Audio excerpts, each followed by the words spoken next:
అందరికీ నమస్కారం. తెలుగు హోమియోపతి గురుకులానికి స్వాగతం. నమస్కారం. మ్, గత విశ్లేషణలో మనం లా ఆఫ్ సిమిలర్స్ అంటే సారూప్య ఔషధ నియమం గురించి మాట్లాడుకున్నాం కదా. అవును.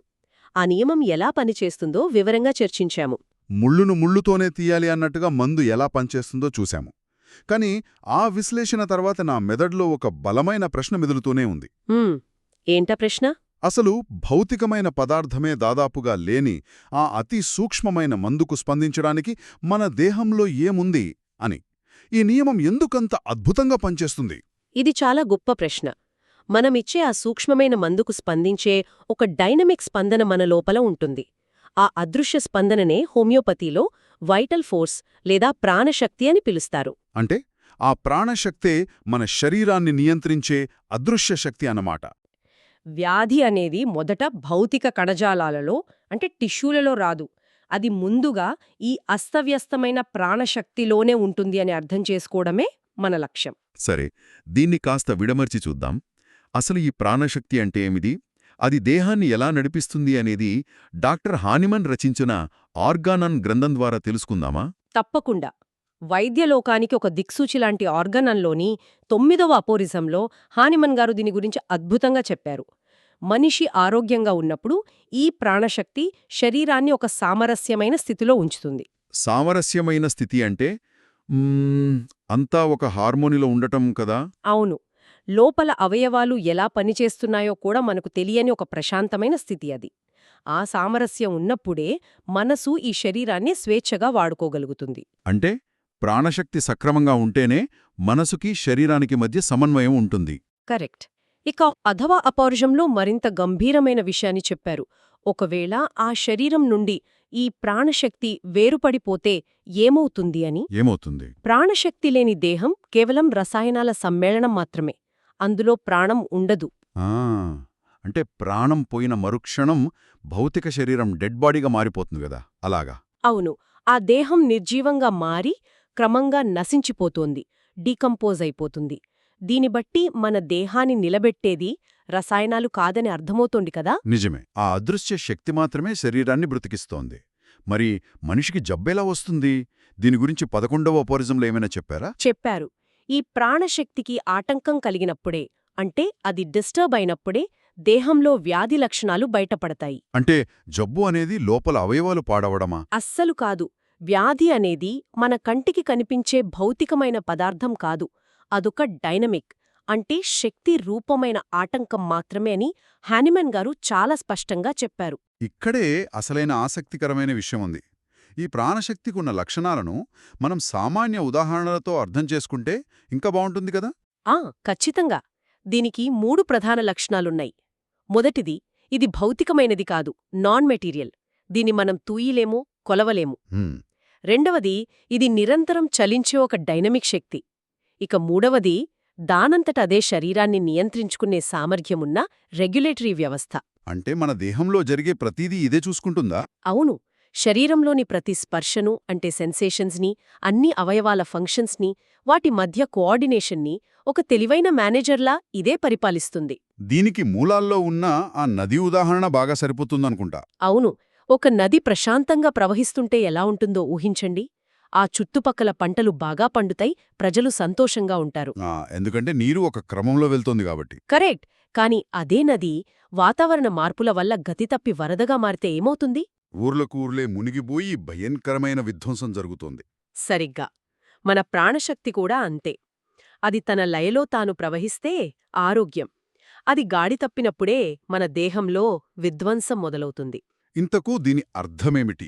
సామాన్యంగా వ్యాధి అనగానే మన శరీరంలో చేరిన ఒక బ్యాక్టీరియానో లేదా చర్మం మీద వచ్చిన పుండో అని మనం అనుకుంటాం కదా. అదే మనకున్న పెద్ద అపోహ. వ్యాధి అంటే పుండు కాదు. వ్యాధి అంటే బ్యాక్టీరియా కాదు. మరి మనం ల్యాబ్లో చూసే పాథాలజీ రిపోర్ట్స్ ఏంటి? అవే కదా రోగం? అస్సలు కాదు. పాథాలజీ అనేది వ్యాధి కాదు. అది వ్యాధి యొక్క అంతిమ ఫలితం మాత్రమే. వ్యాధి అనేది కేవలం మన ప్రాణశక్తిలో కలిగిన ఒక డైనమిక్ డిస్టర్బెన్స్. అంటే అలజడి. ముందుగా ప్రాణశక్తిలో అలజడి మొదలవుతుందా? అవును. ఆ అలజడి వల్ల బయటపడే వ్యక్తీకరణలే మనకు కనిపించే వ్యాధి లక్షణాలు. వాటినే మనం సిమ్టమ్స్ అంటాము.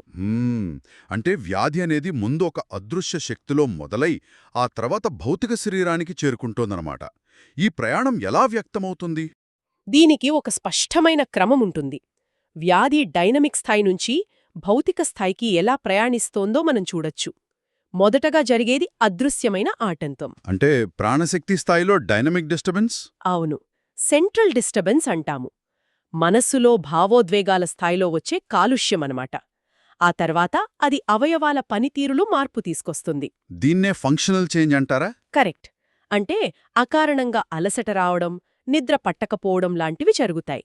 పరీక్షలు చేస్తే అన్నీ నార్మల్గానే వస్తాయి, కాని పేషెంట్కి ఇబ్బందిగా ఉంటుంది. చాలామంది డాక్టర్ దగ్గరికి వెళ్ళి నాకు ఏమీ బాగోలేదు అంటారు, కాని రిపోర్ట్స్లో ఏమీ ఉండదు. అదే ఆ ఫంక్షనల్ చేంజ్. సరిగ్గా చెప్పారు. ఆ తర్వాత మూడవ దశలో శరీరంలోని స్పర్శలు లేదా నొప్పులు తెలుస్తాయి.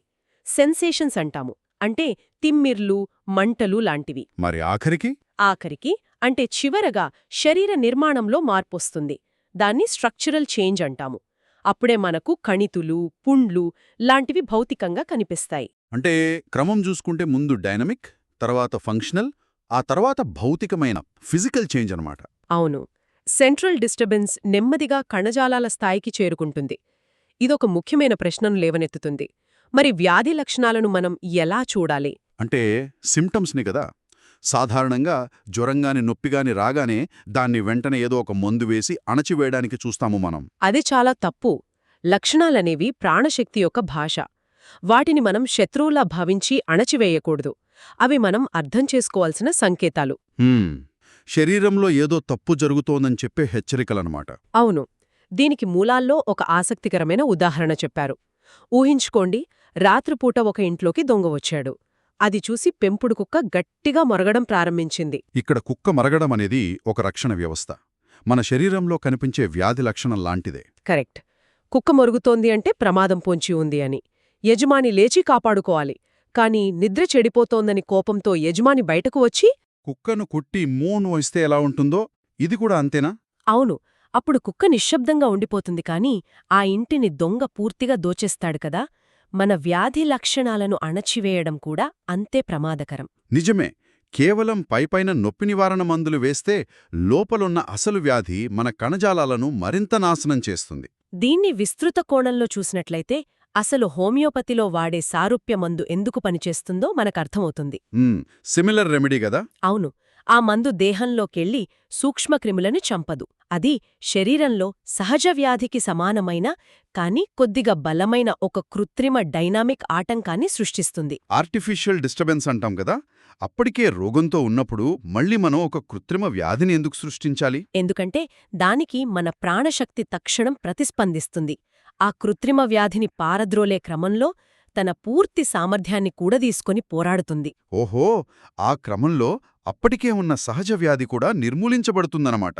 అవును, ఆ పోరాటంలో సహజ వ్యాధి పూర్తిగా నశించిపోయి శరీరం తిరిగి ఆరోగ్యవంతమైన క్రమంలో పడుతుంది.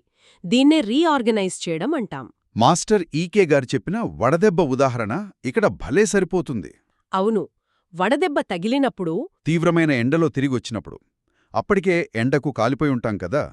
ఇంటికి రాగానే చల్లటి నీళ్లు తాగాలనిపిస్తుంది. కాని వడదెబ్బ తగిలిన వ్యక్తికి కొద్దిగా వేడిగా ఉన్న పానీయం అంటే ఒక వేడి టీ లాంటిది ఇస్తే ఎంతో త్వరగా కోలుకుంటారు అని ఆయన చెప్పారు కదా. సరిగ్గా చెప్పారు.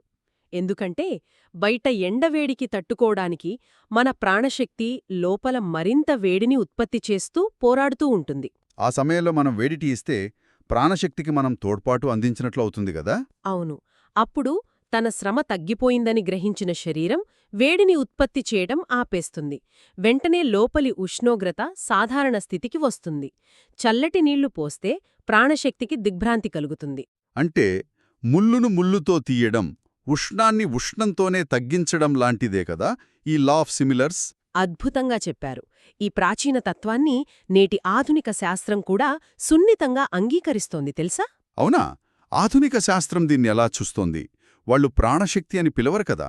పిలవరు, కానీ ఈ మొత్తం భావనను వారు మన శరీరంలో ఉండే నియంత్రణ వ్యవస్థలు అంటే రెగ్యులేటరీ సిస్టమ్స్ అని వివరిస్తున్నారు.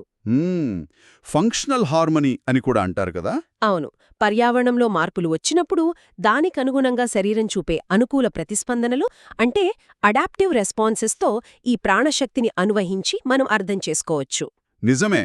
అంటే ఈ మొత్తం విశ్లేషణను మనం సారాంశంగా చూస్తే ఒక దార్శనిక ముగింపిచ్చుకోవచ్చు. అవును, వ్యాధి అనేది భౌతికం కాదు, అదొక డైనమిక్ ఆటంకం. దాన్ని నయం చేసే స్వస్థత అంటే క్యూర్ కూడా డైనమిక్ స్థాయిలోనే జరగాలి. దానికి వాడే మందు కూడా ఒక డైనమిక్ శక్తిగానే పనిచేయాలి. ఖచ్చితంగా భౌతిక కణజాలాలు దెబ్బతినడానికి ముందే ఈ అదృశ్య ప్రాణశక్తి దెబ్బతింటుంది కాబట్టి అసలు వైద్యం అక్కడే జరగాలి. చాలా స్పష్టంగా అర్థమైంది. ముగించే ముందు వినేవాళ్లందరికీ ఒక ఆలోచన వదిలిపెడుతున్నాను. చెప్పండి. మన దైనందిన జీవితంలో మనం ఎదుర్కొనే ఒత్తిడి, అకారణమైన కోపం లేదా విచారం లాంటి కంటికి కనిపించని ఈ డైనమిక్ భావోద్వేగాలు మన భౌతిక శరీరాన్ని ఎలా శాసిస్తున్నాయో ఎప్పుడైనా గమనించారా? నిజమే, ఆ ఆలోచనల ప్రకంపనలే కదా మన ప్రాణశక్తికి గీటురాయి. అవును.